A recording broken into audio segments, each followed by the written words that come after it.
Good morning and welcome to the Situation Report for Thunder Bay Regional Health Sciences Centre's COVID-19 response.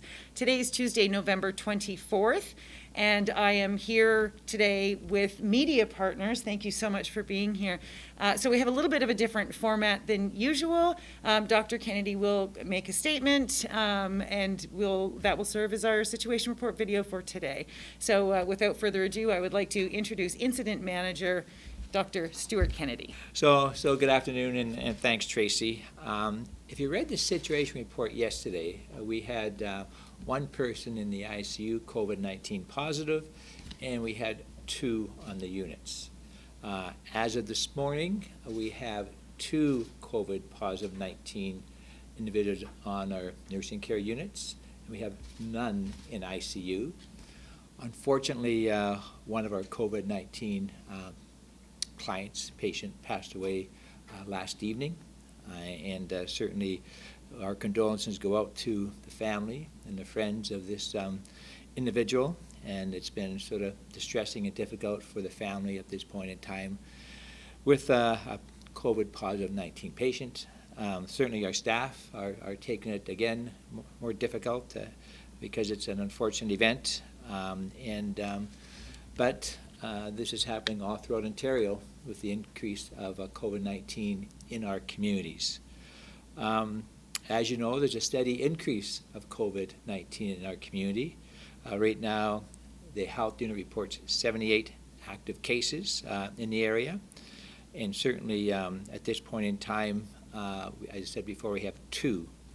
The health unit can better inform you regarding the outbreak at Roseview Manor, and they're in charge of that at this point in time, and they have things under control. But that outbreak at Roseview Manor is a concern, and that's why our IMS team is meeting on a daily basis to prepare for any assistance we can give to this long-term care facility. Also, I want to address there's been reports in the media that a number of staff here at the hospital have had acquired COVID-19. And that is correct. We have had a number of staff, but this was several weeks ago.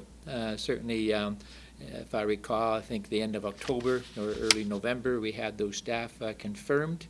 And there is no risk to the hospital staff. There's no risk to patients because they were caught early in the screening process and they followed all the rules, and they self-isolated for the appropriate amount of time. So there's no risk to hospital patients at that time.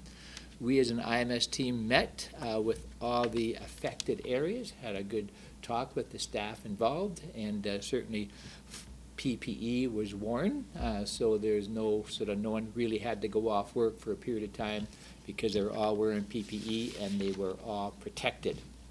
And if there was any doubt, our Occupational Health Department did a review and did the appropriate action with any staff that potentially had a prolonged exposure. So again, this is not unusual whatsoever, and we continue to stay on top of the areas. But because of the outbreak at Roseview Manor, our team met again this morning, and we are making some preparations to reopen our COVID unit on 3A. We have not confirmed that yet because we're going to see how things evolve over the next several days with the Roseview Manor incident, where the Thunder Bay Health Unit, as well as the managers with Roseview Manor, are meeting on a regular basis to protect the health of the clients over there. Our hospital occupancy remains tolerable. We have 84% capacity at this point in time, which certainly gives us room to continue to manage the affairs of the hospital. We're still continuing to do our diagnostics. We're still continuing to do our elective surgeries. They're reviewed on a daily basis, but there's no need to decrease services at this point in time, given the prevalence of COVID-19 in the community. But certainly, we want to minimize travel through the hospital or traffic in the hospital, so that's why we still have restricted visitors for essential care partners, because it's important to minimize any potential infection coming into Thunder Bay Regional Hospital. And certainly, we're also now changing our policy as of tomorrow that for a screening table, if you traveled outside of Northwestern Ontario, no longer Northern Ontario, you will fail the screen, and then you'll have to go through a certain procedure to see how risky you are to enter our environment. You'll be screened both by the Medical Affairs Department if you're a physician, or by our Occupational Health Department to see what risk you carry to coming in the hospital if you traveled outside Northwestern Ontario. Patients will be screened too.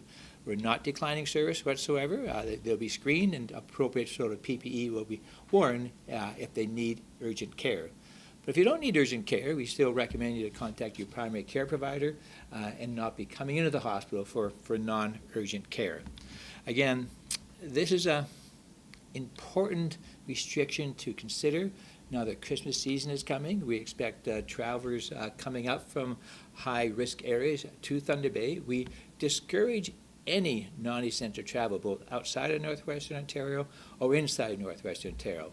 But it's going to happen in certain situations, and if it does happen, make sure you follow all the public health guidelines and making sure you isolate and making sure you keep your distance, wear a mask, and wash your hands. So I just going to, there's a case this morning that's really distressing to me, where individuals continue to come into our outpatient department, our emergency department, and refuse to wear a mask, not many, and refuse to get swabbed. And the risk that puts the rest of our hospital, our employees, our staff, other patients, is totally disrespectful for what we have to deal with on a day-to-day basis. So I'm really going to encourage the public to, please, when you come to the hospital facility, wear your mask. If a swab is suggested, it's suggested for a reason, get the swab done, and be respectful for each other instead of this sort of declining to have sort of appropriate medical care, because it affects all of us. It affects your health, it affects my health, and it's very distressing to us as a team to deal with this nonsense when we have a COVID-19 eruption here in the community. That's all.